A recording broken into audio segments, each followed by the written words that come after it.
So, getting the bobcat off the trailer. Got our rollaways. Kind of tested the hydraulic pumps. They're holding good pressure. You actually have to pull the levers back to let it go through. The main pump is functioning. I got it. Got a battery on it charging. One of the main issues was the fuel system. The bleeder or the primer bulb had split open, and the main feed line that goes into the engine is full of gunk and all split out. So I just jumped a little hose from the fuel pump, the lift pump, to a hand primer bulb I had laying around, to a good can of good diesel. I barred it over a couple of times to make sure that everything was good, and then checked all the fluids. You know, the oil's really black, but it doesn't smell like fuel or coolant. Put that back in there.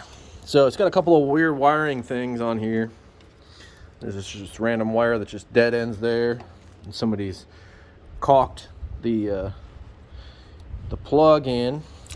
But other than that, you don't really need any of that stuff on these bobcats, because if you get the old 743s and 733s and 32s and such, they have this mechanical fuel shut off here.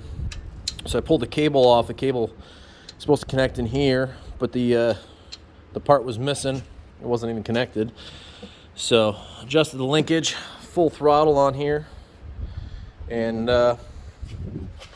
yep, primed it up. Cranked it over a few times. We're getting good smoke, but looks like I'm gonna have some hydraulic rams to rebuild. This one here is already busted loose, like somebody was gonna start replacing it. The other side's leaking real bad too. You can see it's just there's oil all over the place. And same thing on this one. This one here is just pissing. They've been cranking it over, trying to get it to pop, but it hasn't actually fired off yet. But you can see the oil is just dripping, and there's a big old pool of it there. So, well, remember to chalk your wheels on your trailers, because she just rolled forward about 3 feet. So I got the hydraulics up a little ways, and I just used a ratchet strap to the chassis just to hold it in place because of those rams leaking down. But and she's got a little bit of a creep on it, just like a lot of these. The brake's not connected on here. That's your brake pedal. So in order to crank it over, I just put my knee there, and let's see what she does. And you can see it's smoking a little bit, so it means we're getting fuel in the cylinders, but she's not wanting to pop yet. So the glow plugs light up. It's getting voltage to the glow plugs, so that's decent. So I don't know. I'm gonna let it sit on the charger for a while, charge that battery up, and then I'm gonna crack the fuel lines and see where we go with it.